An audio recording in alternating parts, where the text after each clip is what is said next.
Okay, picture this for a second. You're lying in bed, it's like 11:40 at night, and you should be asleep, but instead you're doing that thing where you open your banking app for no reason at all. Nothing's wrong. You're not checking a bill. You're just looking. And that little number on the screen kind of just sits there, staring back at you, and you think, honestly, I should be doing something with this. I should be investing. Everyone says that. Your coworker won't shut up about his Roth IRA. Your cousin keeps posting screenshots of some app, and somewhere in the back of your mind, there's this quiet, nagging voice going, "You're behind, you're behind, you're behind." And look, I get it. I really do. My name is Rick, and I spend an unreasonable amount of time thinking about money. Not just the mechanics of it, the spreadsheets and the percentages, but the actual psychology underneath it. Why some people can start with nothing and calmly, almost boringly, build real wealth over time, while other people who make plenty of money stay frozen, stuck, scrolling their banking app at midnight, feeling vaguely guilty about a future they haven't started building yet. So here's what I want to do today. I want to pretend, just for a minute, that it's 2026. I have zero investments, zero experience, and I'm starting completely from scratch. No jargon, no shortcuts, no "this one stock is about to explode" nonsense. Just the actual, honest, unglamorous plan I'd follow if I were you, right now, this week. Because here's the thing nobody tells you. The plan is almost never the hard part. The hard part is believing that the boring plan is actually the good plan. And by the end of this, I think you're going to see your own financial situation a little differently, maybe even feel a little lighter about it. Let's get into it. So, the very first thing, and honestly, this is the step that trips up more people than any investment strategy ever could, is just opening the account. That's it. Before we talk about index funds or asset allocation or any of that, we have to talk about the fact that most people who want to invest never actually do because they're waiting for some perfect moment that doesn't exist. I think about my friend Elena, who spent literally 2 years, researching before she opened a single account. She read books, she watched videos, she had a whole folder of bookmarked articles. And in that time, the market did what markets do. It went up, it dipped a little, it went up more. She wasn't protecting herself by waiting. She was just standing still while the escalator kept moving. Here's the honest breakdown. In 2026, opening a brokerage account takes maybe 10 minutes. Fidelity, Schwab, Vanguard, pick one. It genuinely does not matter which. They're all solid, boring, reputable places to park your money. You link your bank account, you verify your identity, and you're done. No fee to open it. No fee to just have it sitting there. Why does this matter so much? Because time in the market is doing the actual heavy lifting here, not your genius stock picks. A dollar invested today has decades to compound if you're young, and even if you're not young, it still has more time to grow than a dollar invested a year from now after you've finished researching. So my actual advice, step 1, is almost embarrassingly simple. Open the account today, even if you're putting in $50. Not because $50 will change your life, it won't. But because you cross this weird psychological threshold where investing stops being a someday thing and starts being a thing you already do. And that shift matters more than people give it credit for. Okay, now that the account exists, here's where I think most people go wrong immediately. They open the account, and their very first move is to buy some individual stock they heard about on a podcast. And look, I understand the appeal. It's exciting. There's a name attached, a story, a founder, maybe even a product you personally use. It feels like investing. But here's the uncomfortable truth. If I started in 2026 with, say, a few $1,000s, 90, maybe 95% of it would go straight into broad, boring, diversified index funds. Something tracking the total U.S. stock market, maybe a small slice in international markets. That's it. That's the foundation. Think of it like building a house. You don't start with the chandelier. You don't start picking out the paint color for the guest bathroom. You pour the foundation first, because without it, everything else eventually cracks or sinks or just falls over.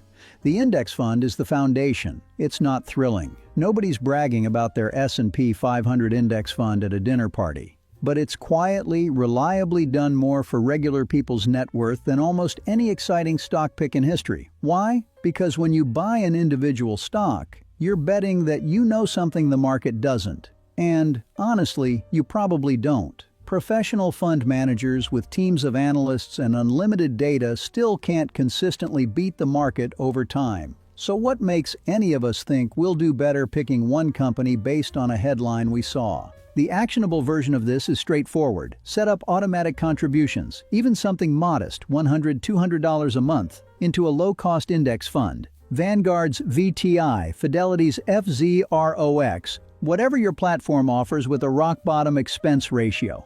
Automate it so it happens whether you're paying attention or not, because willpower is unreliable, but automation isn't. And look, I'm not saying never buy an individual stock. If you want to put 5% of your portfolio into a company you genuinely believe in, go for it. That's basically your fun money bucket. And there's nothing wrong with a little fun. Just don't confuse that 5% with your actual investment strategy. The foundation is the boring part. The fun money is the porch furniture. You need the foundation first. Now here's something that genuinely annoys me, because it's such a simple fix, and so many people skip it. The account type you invest in matters just as much as what you invest in. If I were starting in 2026, before I put a single dollar into a regular taxable brokerage account, I'd max out, or at least contribute meaningfully to, any tax-advantaged accounts available to me. A 401k, especially if there's an employer match, because that match is, quite literally, free money. Turning that down is like your employer handing you a stack of cash and you just leaving it on the table because you didn't fill out a form. After that, a Roth IRA, if I qualify based on income. Here's the simple version of why this matters. Money grows tax-free inside these accounts. In a regular brokerage account, every time you sell an investment for a gain, you owe taxes on that gain. Inside a Roth IRA, that growth is yours, completely untouched, when you eventually withdraw it in retirement. I think about my old roommate, Marcus, invested for 6 years, did everything right in terms of picking solid index funds, but did it entirely in a regular taxable account and never opened a Roth IRA, mostly because the paperwork felt intimidating. 6 years of unnecessary tax exposure for something that would have taken him maybe 20 extra minutes to set up. That's not a knock on him, it's just a really common, quiet mistake. The takeaway here is sequencing. Employer match first because it's free.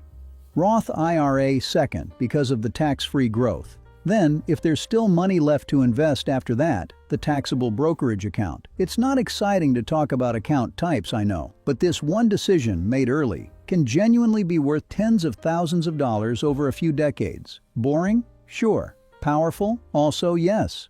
Alright, this next one isn't technically investing, but I'd be doing a disservice to you if I skipped it because it's the thing that protects everything else you're building. Here's the scenario I want you to imagine. You've been investing consistently for 18 months. You're feeling good, the account's growing, you check it more than you probably should, but hey, it's satisfying. And then your car breaks down, or you lose your job, or some unexpected medical bill shows up that your insurance decided not to cover, for reasons insurance companies never really explain. If you don't have cash set aside for exactly this moment, you're forced to sell your investments, possibly during a downturn, possibly at a loss, just to cover a real-life emergency. And that's genuinely one of the most painful things that can happen to a new investor, because it teaches the wrong lesson. It teaches you that investing is risky and scary, when really the problem wasn't the investing at all. The problem was the missing safety net underneath it. So before going aggressive with contributions, I'd build 3 to 6 months of essential expenses in a high-yield savings account, separate from my checking account, separate from my investments, untouched unless it's an actual emergency. In 2026, high-yield savings accounts are paying meaningfully more interest than they used to, so this money isn't even sitting there doing nothing. It's earning a bit while it waits.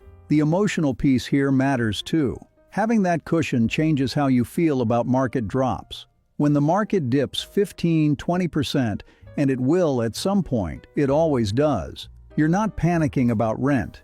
You're just watching your long-term investments do what long-term investments occasionally do, with the calm detachment of someone who isn't relying on that money next Tuesday. This one sounds almost too simple to be a step, But it might be the most important behavioral piece of the entire plan. If I started in 2026, I would set everything up on autopilot and then, for the most part, just stop looking.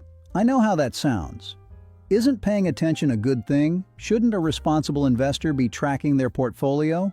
And sure, checking in occasionally, maybe once a quarter, makes sense. But checking daily, or worse, checking every time there's a scary headline about inflation or a recession or some tech company's earnings call, that's not diligence. That's just anxiety wearing a financial costume. There's actually research on this, and it's kind of funny in a sad way. Investors who check their portfolios less frequently tend to earn better returns than those who check constantly. Not because ignorance is some magic strategy, but because frequent checking leads to emotional decisions. You see a dip, you panic, you sell, you see a spike, you get greedy, you chase it. The market rewards patience and quietly punishes fidgeting. I think of my uncle, who's been investing since the 90s and genuinely doesn't know his portfolio balance most months. Not because he doesn't care, but because he set up automatic contributions decades ago and just let it run. He's not glued to CNBC. He's not refreshing an app. He's out living his life, and the compounding is happening quietly in the background, like a plant growing in a room nobody's watching.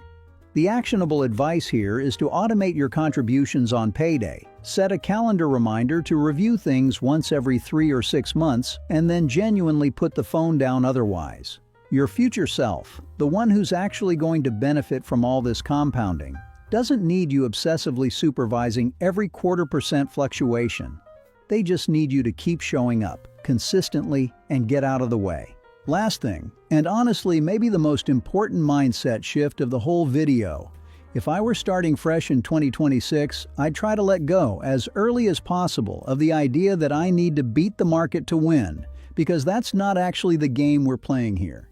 The game is staying invested long enough for compounding to do the quiet, unglamorous work it's designed to do. It's showing up in a recession the same way you showed up in a bull market. It's not selling in a panic when the news anchors start using words like plunge and bloodbath, because honestly, they always do, every single time, and the market has recovered from every single one of those headlines so far.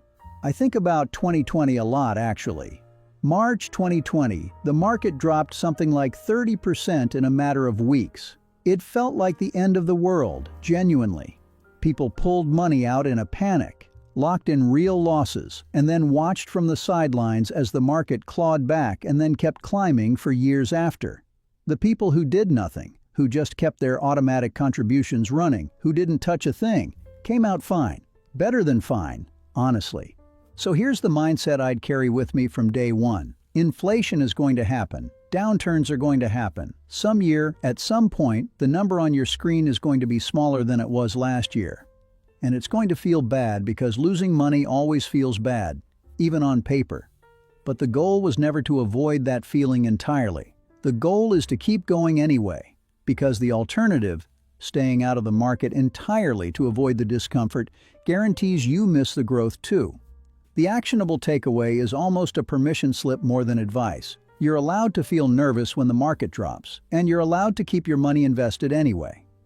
Those two things aren't in conflict. In fact, that's basically the entire job description of a long-term investor. So, if I'm being completely honest, none of this is glamorous. There's no secret stock, no perfect timing trick, no clever hack that makes 2026 different from any other year someone decided to start investing. It's opening the account instead of waiting. It's choosing boring, diversified funds over exciting individual bets. It's using the tax-advantaged accounts that are quietly sitting there waiting for you. It's building a cushion so a flat tire doesn't derail your future. And it's automating things, then having the discipline to leave it alone. And maybe that feels a little anticlimactic. I get it. We're kind of trained to want the dramatic version, the movie montage version of building wealth. But real financial change tends to look more like a slow sunrise than a fireworks show. Quiet, gradual, easy to miss if you're not paying attention. And then one day you look up and the whole sky's different. Here's what I want you to actually take away from this. You don't need more money to start. You don't need a finance degree, you don't need perfect timing, and you definitely don't need to have it all figured out before you begin. You just need to start, imperfectly this week, with whatever amount feels manageable, and let time do what it's genuinely, patiently good at doing. So close this video, and go do one small thing. Open the account, set up the automatic transfer, look into your employer match. Just one step. Not because it'll change your life tomorrow, but because a year from now, you'll be really glad you stopped waiting for the perfect moment and just started with the one you actually had. Now, if you found this valuable, make sure to press that like button, comment your thoughts, and subscribe to this channel. Thanks for watching, and I will see you in the next one.